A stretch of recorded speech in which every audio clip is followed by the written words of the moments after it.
back to another episode of the He Said, She Said podcast. I am your host, Coach Cody.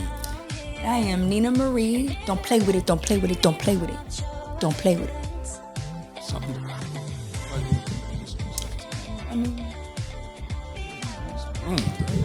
That's what I said, you need to come over. I feel like every time we get record, I get further and further over. We got to win.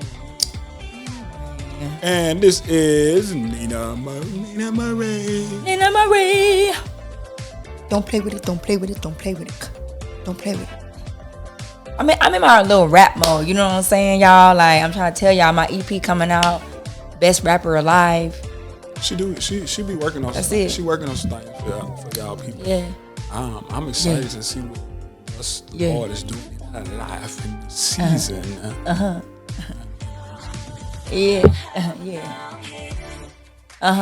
The floodgates gonna open. I see that. I see the floodgates open. Remember that song? Ooh, this episode. This clip that we was talking about. Yeah.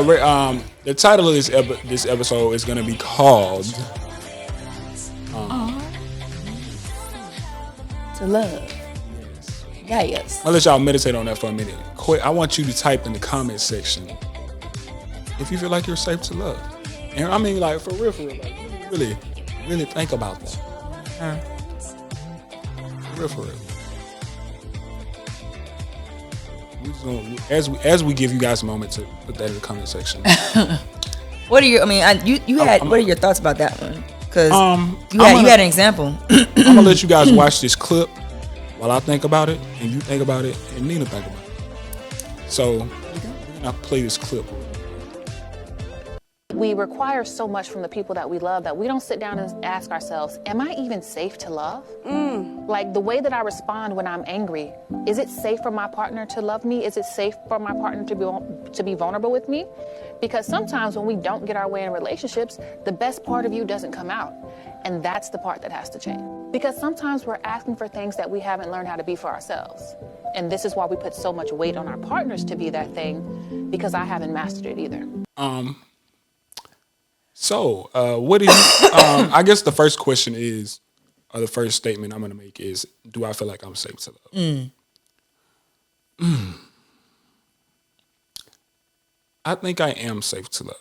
I say, hell yeah. Hell to the yeah.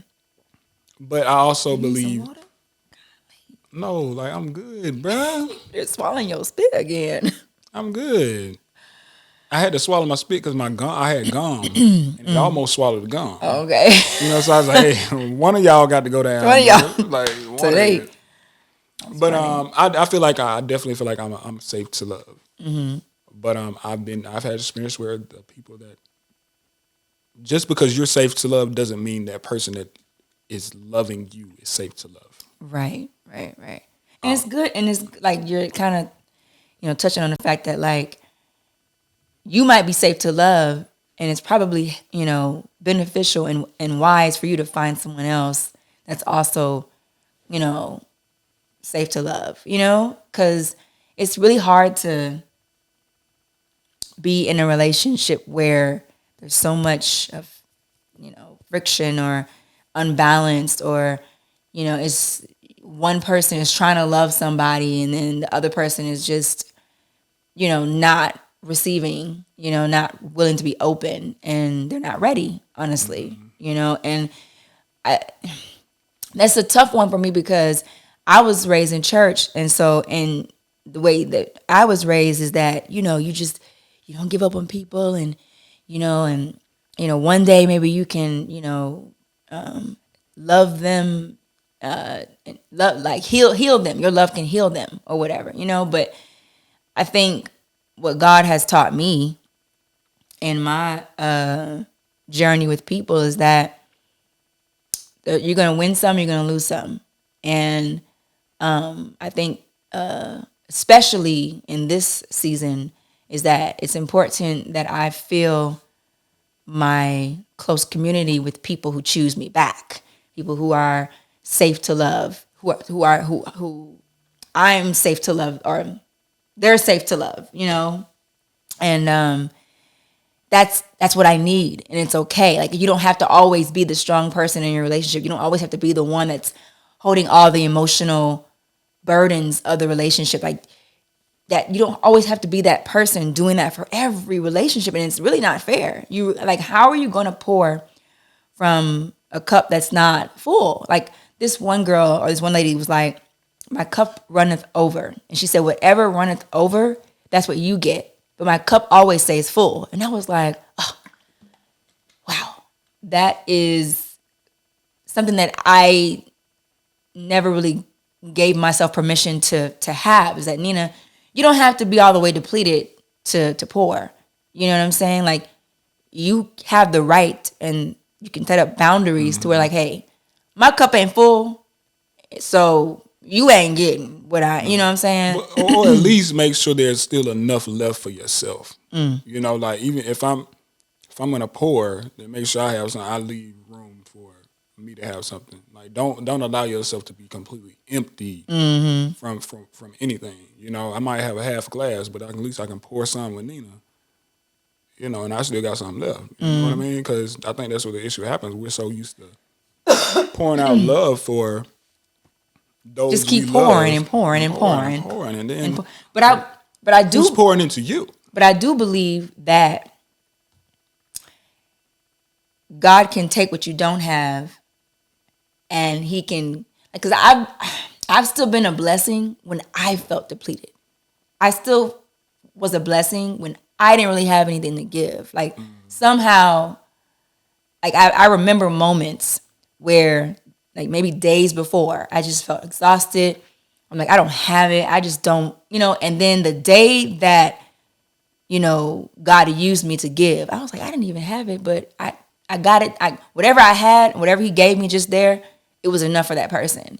And so I do believe that although it isn't healthy or wise to practice living, like making that a norm for you to just be depleting yourself to people, I do feel like God can still use you even when you feel like you don't have nothing to give. I think that's possible, you know, and that's, yeah. Yeah. She said something in the clip too, that we require so much from the people that we love. But are we? Because we can't give that to ourselves. Can't give that. And I think that's what hit me, because there's even been situation, even for me to say I'm safe to love, there's also requirements that I put on the people that I love to give back to me that they don't have. You know? And I can't expect, you know, this person to love me unconditionally when they don't know what unconditional love is. Even when they're getting it from me. So it's kind of like that whole pouring thing. Like, I'm pouring unconditional love into you, but what are you pouring back into me? Right. You know, so it's a very and then sometimes too, like I've been in situations with people where they were pouring into me, but they also were pouring in their toxicity as well. Same thing when you like you are, you know, you've had. But see, I also feel like people pour, or they've been a blessing to you, but they also were. That's what they thought love was. You know, there's a particular relationship that I was in where love to them was arguing, dysfunction. And when you weren't arguing back and forth with them, or you didn't respond in a negative way, entertain, that was, he must not really love me. Yeah. Like, this isn't love. This is not what I'm used to. Yeah. But in a way, again, it goes back to those requirements. Like, but I can't require that person to give me that type of love when they don't even know what it is themselves.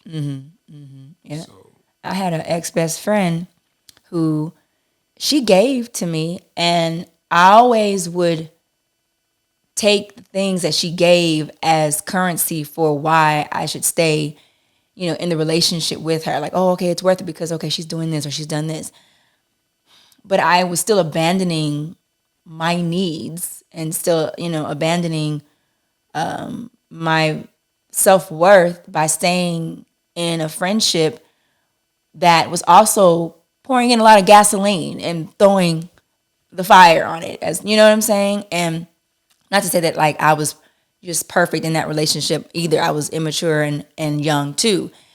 But I just remember, looking back, I'm like, even though people give to you, it doesn't mean that they're still good for you, And if people aren't willing to get the help that they need and grow the fuck up, go to therapy, like heal, actually be honest with themselves about what they've gone through and that they have been traumatized. Like a lot of folks don't really know or understand what trauma looks like because we're so used to seeing the extremes trauma, like someone getting beat, someone getting raped, and we don't realize that there are, for lack of a better term, lower forms of trauma, or I guess not trauma that looks that exaggerated or whatever, and it's still trauma.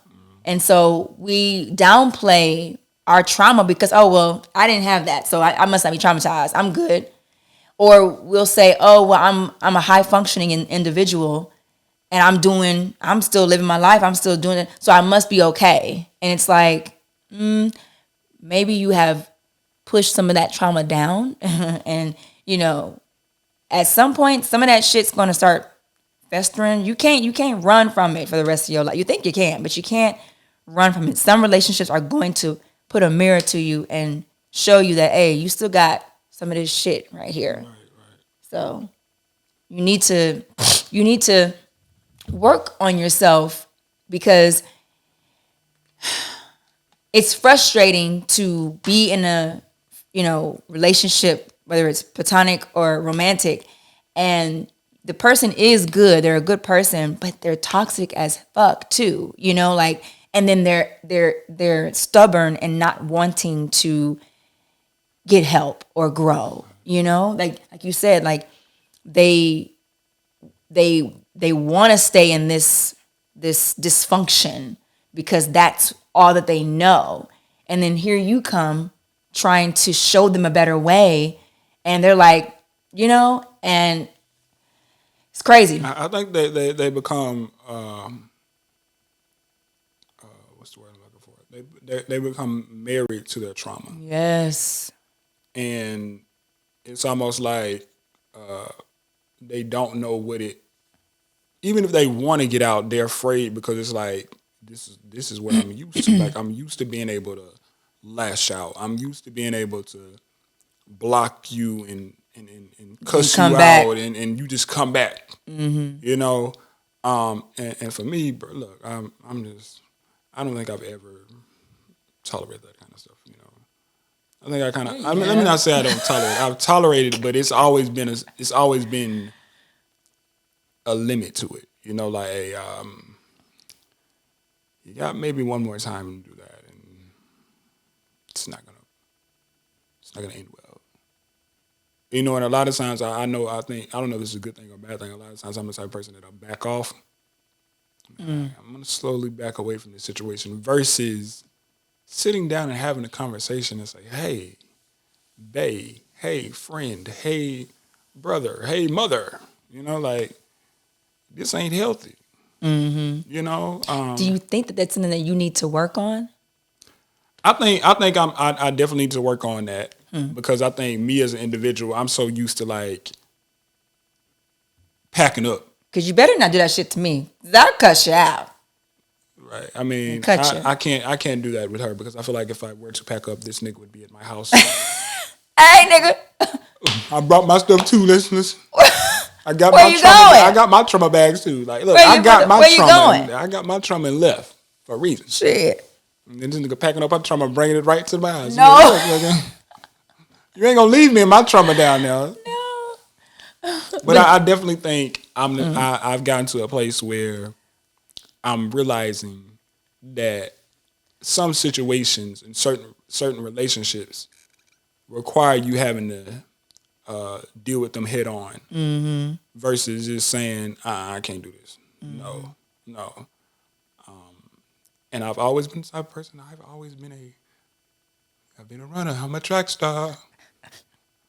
look, once you start irritating me too much, I'm like, hey, this is this mine's and this is mine's, and I'm Get the fuck up out of I'm here. gonna get up out of here.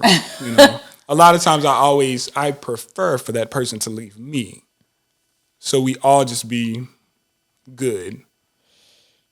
But not realizing that creates even more trauma and dysfunction. I just Have the allowing damn that person to, conversation. because then the person leaves thinking that the way they treated you and the way they interacted with you is okay. Mm-hmm. You know, and I'm up here being a whole certified life and relationship coach, and I'm just letting these trauma mamas is what I'm gonna call them. Trauma mamas And trauma poppies. poppies with snoppies.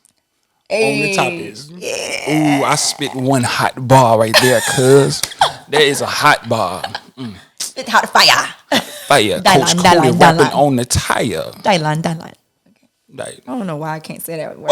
balaka. Oh, shout out to DJ Mac, man. Everybody think about DJ Mac. You know what I'm saying? We love you, bro. We love you. Balaka.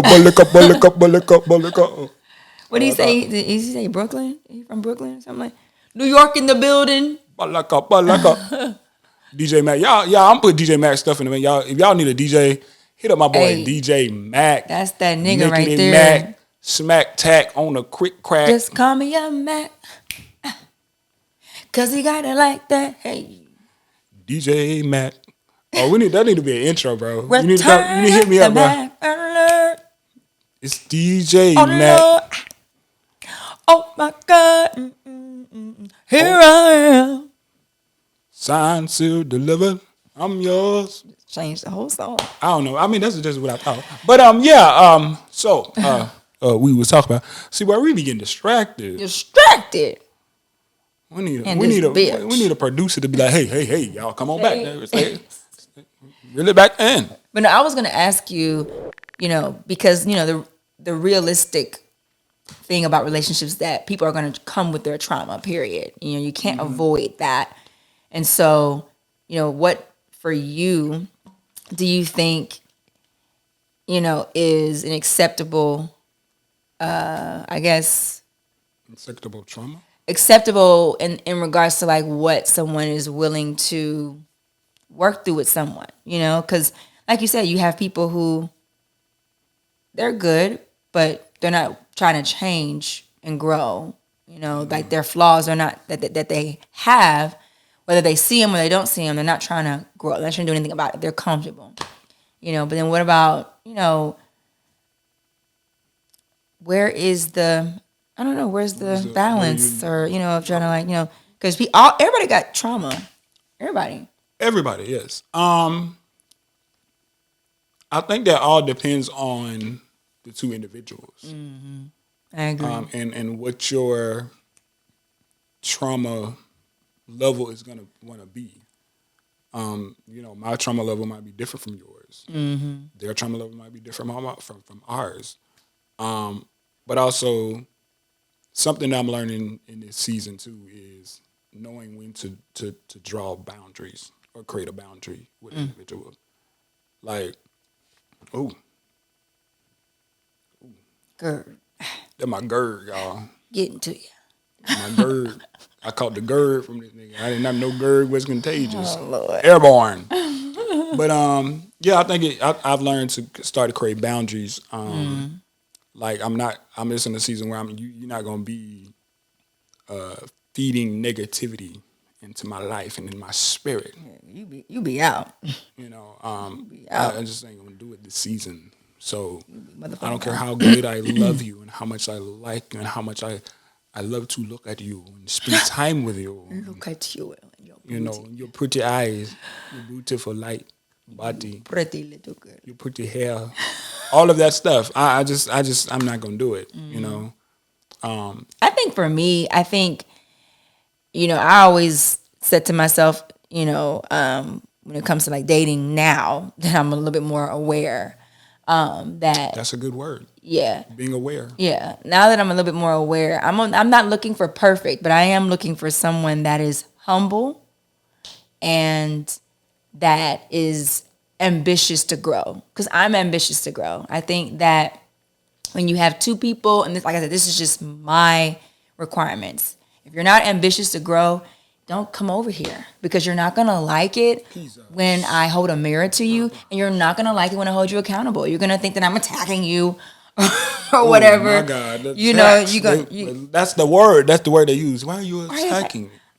Attacking you? I'm trying to defend myself. You demon. Now that's me attacking you. You demon. Like, I'm trying to help. You don't have to defend. You don't have to. Is that a defense thing? And it's like when people aren't used to being held accountable a certain way, or whatever you want to call it, and they're used to getting praise, or yes men, or people just ain't like, hey, I'm not gonna lick ass and call Miss Sally or whatever. That's choice like, words. I know.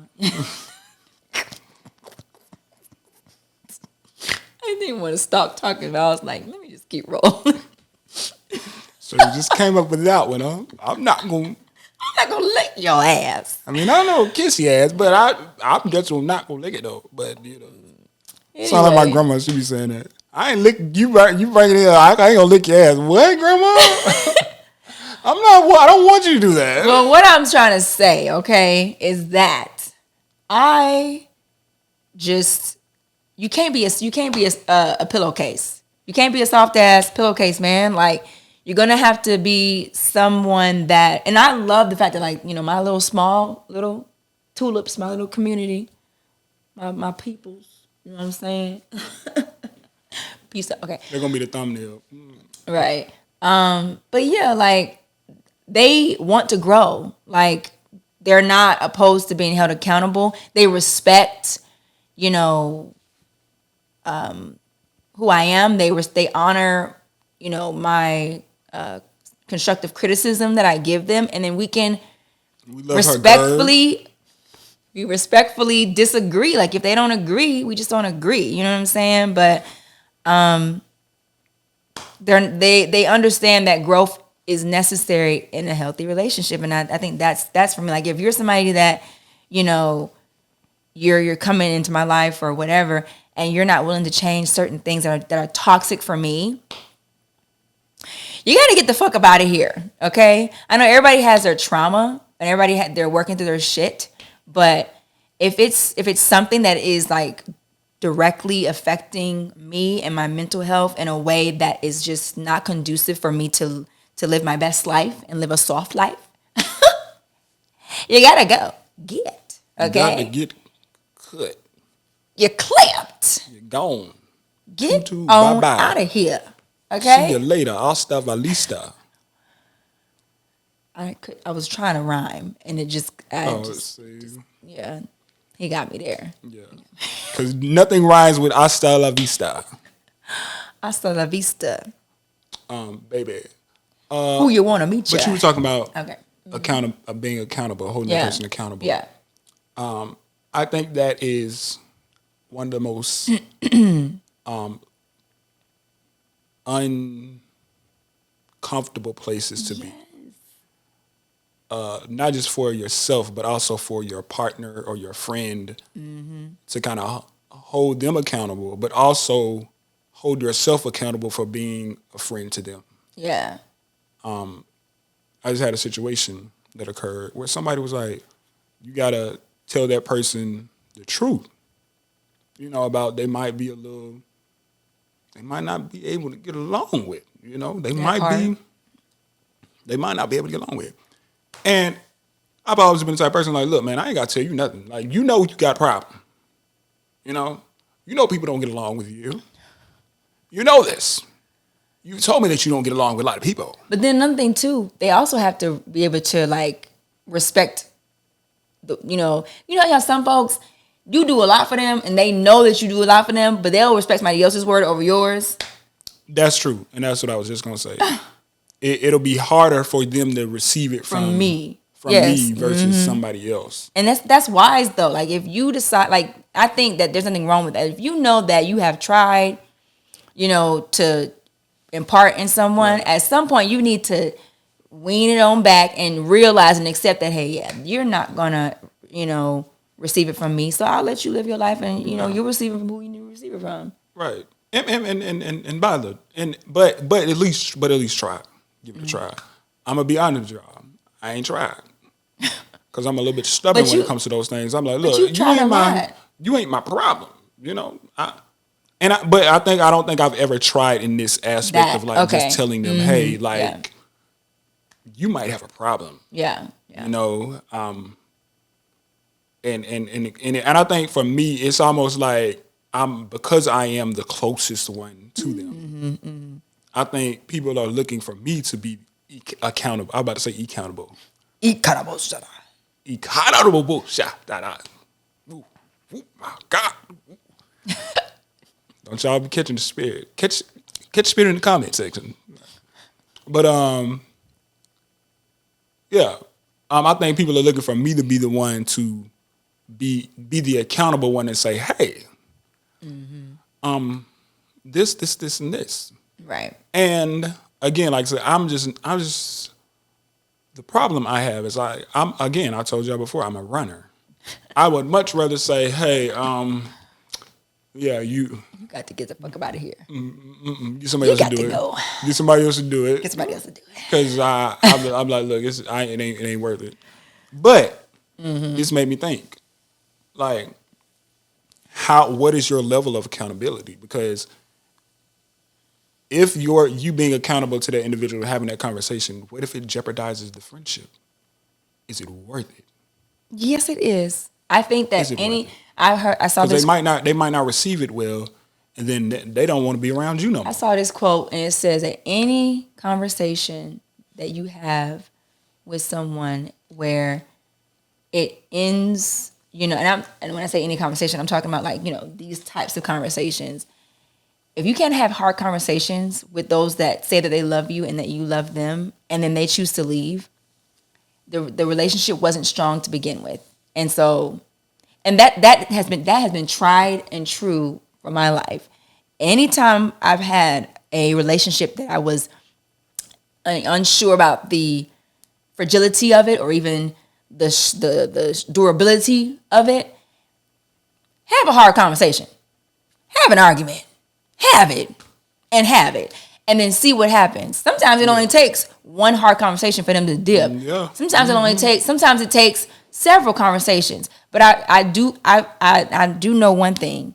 Like me, Brittany, and this nigga right here, like I can have a hard conversation with him, and he's been tested in my life that when shit is, not great, he's not just gonna dip because it's not great.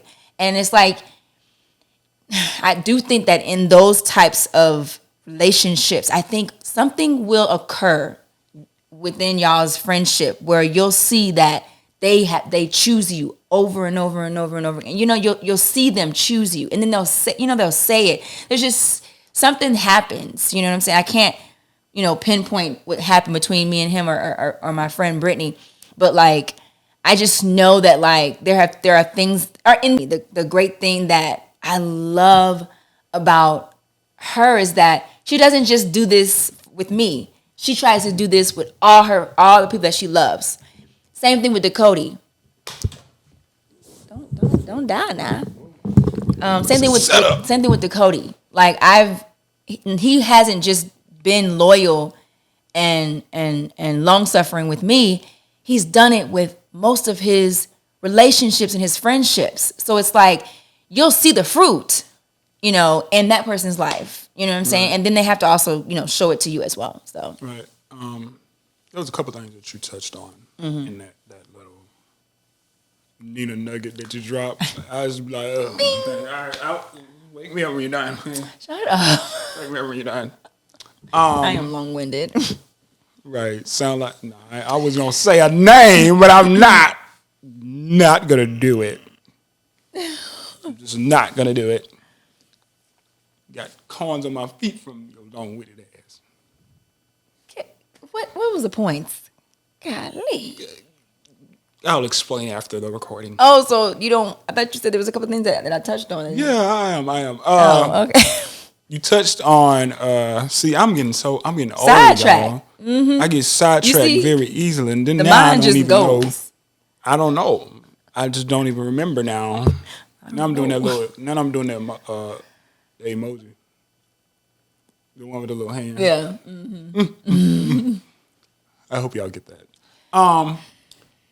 I literally just lost my train of thought. I just knew that was gonna happen. That's why I'm like, good point. But you do that too, bro. Don't be coming for me. Shag you do. I've been on the roll. What you mean? Yeah, I literally lost my train of thought there. Man. We were talking about people, the fruit. You'll see the fruit from that person's life. I think when you are, we're the type of people that we have this. Je ne sais quoi. We just have this that's just in us to kind of give off that type of a love and loyalty. It's just who we are, and it comes off naturally, and it shows up in our lives. Yeah, and I think one reason for me, can't speak for you or Brittany, but one thing for me is like I'm so used to doing that.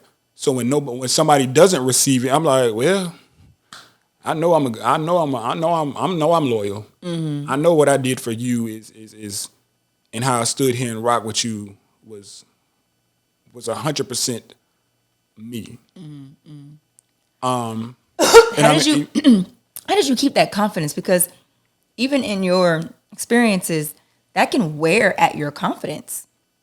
You know, how did you keep that self-awareness? Like, no, I know what I did for you, nigga. Like, I think when you are genuinely doing it from the heart, it doesn't matter how they respond. You know, it doesn't matter if they accept it or not. You know, like I look back at some of the friendships that I had and the loyalty that I had for them. And I was like, I know I gave you my all. So I think it probably would offend me if what they were saying didn't add up. For example, there was a situation that took place with me where individuals said that they felt in their spirit about something. And that something that they felt was very off. It just wasn't right. And people get up at church and they think that they just spiritual all of a sudden. And I don't even think it was to be honest with you, I don't even think it was a church thing. I think a lot of people, just because you feel something does not mean it's the spirit. Okay? That might be your insecurity. Yeah. Come on. That might be your trauma. That might be your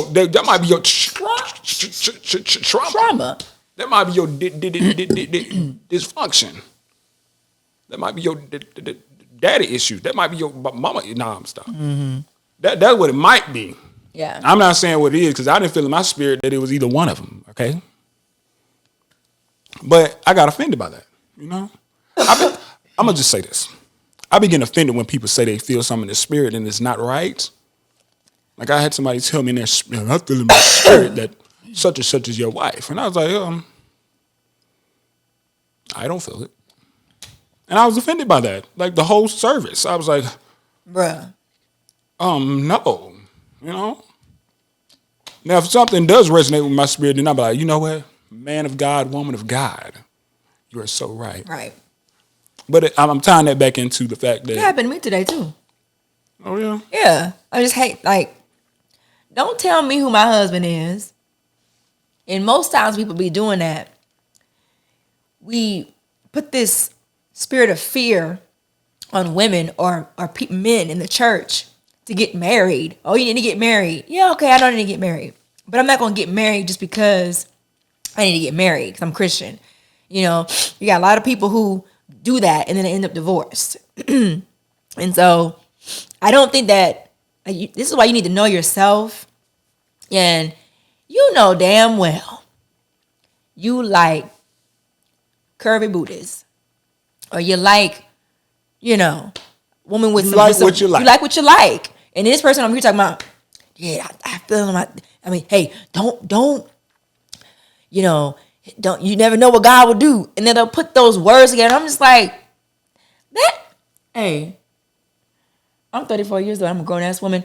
That don't scare me, and that does not persuade me to turn my. No, I like what I like, and if I don't think God's gonna like give me something that's completely not even what I like, And typically, if it's not my type, it organically, you know what I'm saying. But it's not forced. So back to Hilla. Yeah, she started preaching again, y'all. I like this. But it was some nuggets though. I like this.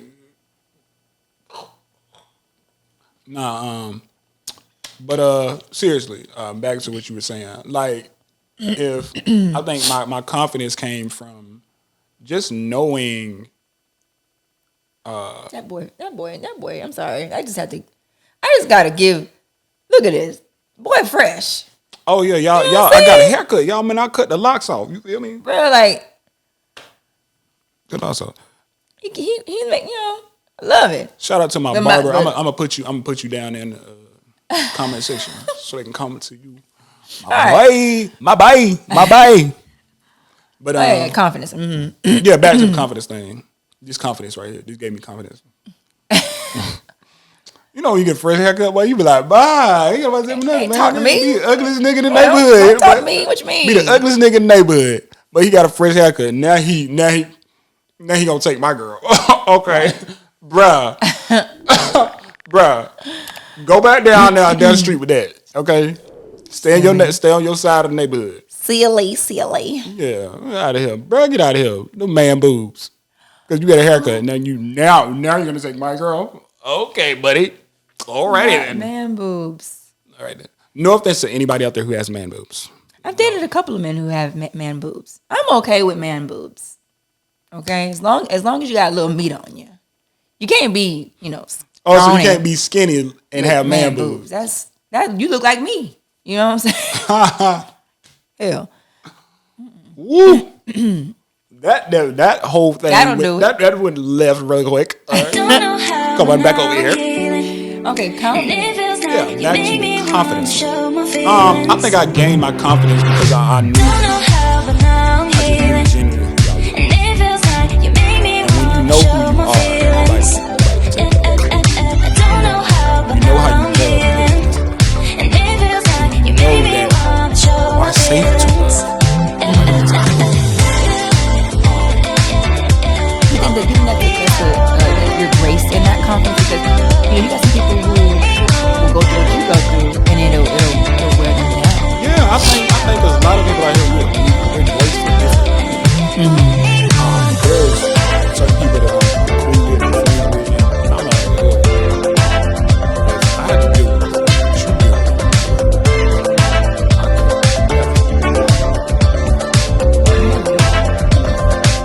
But I'm really some things that I should like, talk about roaches. This episode last I've been to people's house who got roaches galore. You can't sleep with roaches. You gotta talk about it in a different episode. Okay. I remember my uncle me and my grandma used to have roaches really, really bad, y'all. Like, but the only thing about them is come out at night. So, we went to my uncle's house, right? I been with my uncle all day, y'all. Okay? Riding around.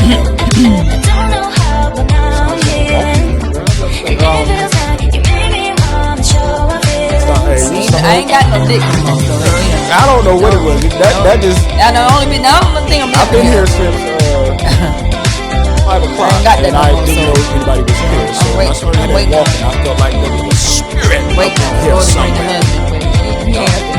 But yeah, my uncle. I remember every time we go to his house, he would make us take our jackets off, take our shoes off, and shake them out.